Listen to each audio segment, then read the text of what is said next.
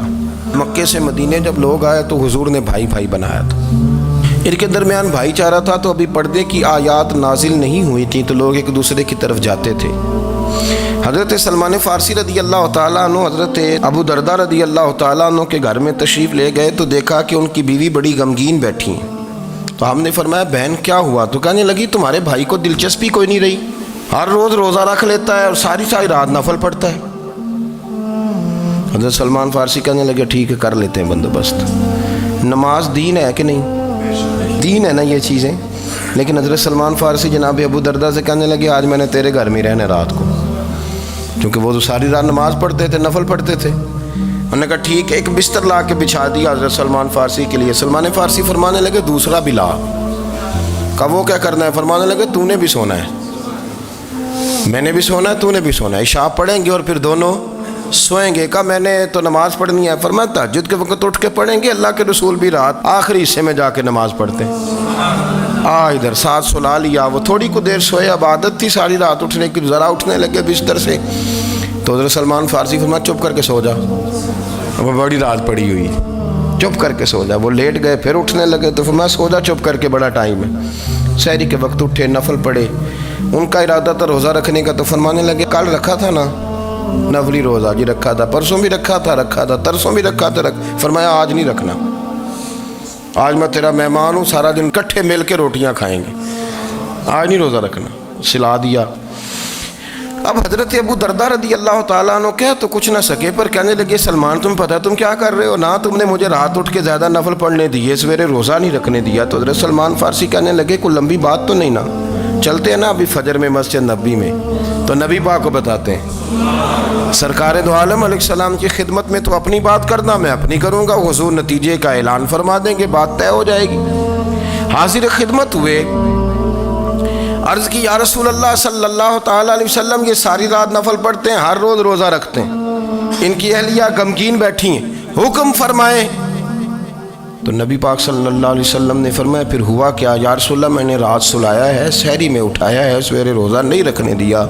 نبی پاک نے فرمایا سلمان فارسی نے ٹھیک کیا، سلمان فارسی نے ٹھیک کیا۔ پھر حضور نے فرمایا، نبی کریم نے فرمایا ابو دردہ تیرے اوپر اگر اللہ کا حق ہے، اس کے رسول کا حق ہے، دین کا حق ہے، تو فرمایا تیری آنکھ کا بھی تیرے اوپر حق ہے، تیرے وجود کا بھی تیرے اوپر حق ہے۔ یہ حضور نے فرمایا تیرے بچوں کا بھی تیرے اوپر حق ہے، تیری بیوی کا بھی تیرے اوپر حق۔ اس حق کو بھی سمجھے، حقوق اللہ بھی ہیں، پر تیری آنکھ کا بھی تیرے اوپر کیا مانا کہ تیری آنکھ سونا چاہتی ہے تو اسے سلا بھی، تیرے وجود کا بھی تیرے اوپر حق ہے، تو تیرا وجود آرام کرنا چاہتا ہے تو اسے آرام بھی کرا۔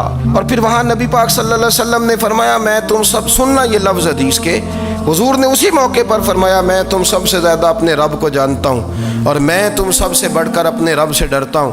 حضور فرمانے لگے میں روزہ بھی رکھتا ہوں، افطار بھی کرتا ہوں، یعنی کبھی رکھتا ہوں اور کبھی نہیں رکھتا۔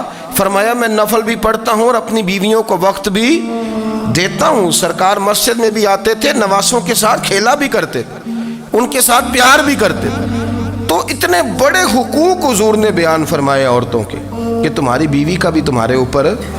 لو ایک حدیث بخاری کی اور یہاں بیان کر دیتا ہوں۔ ایک شخص نے آ کے عرض کی یا رسول اللہ صلی اللہ تعالیٰ علیہ وسلم جہاد کے لیے تیاری ہو گئی ہے، صفیں بن رہی ہیں، مجاہدین کی تیاری ہے، تو میرا بھی نام لکھ دیا گیا ہے مجاہدوں کی لسٹ میں، لیکن یا رسول اللہ صلی اللہ تعالیٰ علیہ وسلم میری بیوی نے حج کی تیاری کر لی ہے اور میرے دوستوں نے، صحابہ نے میرا نام مجاہدین کی لسٹ میں لکھ دیا، تو میرے لیے کیا حکم ہے؟ یہ بخاری مسلم ہے۔ تو نبی پاک صلی اللہ تعالیٰ علیہ وسلم نے فرمایا جہاد پہ کوئی اور چلا جائے گا تو بیوی کے ساتھ حج کرنے جا، اسے محرم کی ضرورت ہے، وہ تیرے بغیر کیسے جائے گی؟ مجاہدین کو تو اور مجاہد مل جائے گا، پر تو اپنی بیوی کے ساتھ جانا۔ نبی پاک صلی اللہ علیہ وسلم نے مرد کو محافظ بنایا ہے، عورت کو مرد کا قیدی نہیں بنایا، بلکہ عورت کو حفاظت عطا کی اور مرد کو اس کا محافظ بنایا۔ اب بچیاں آزاد ہونا چاہتی ہیں، اور آزادی بھی وہ والی کہ جو بنیادی طور پر آزادی نہیں، فحاشی ہے۔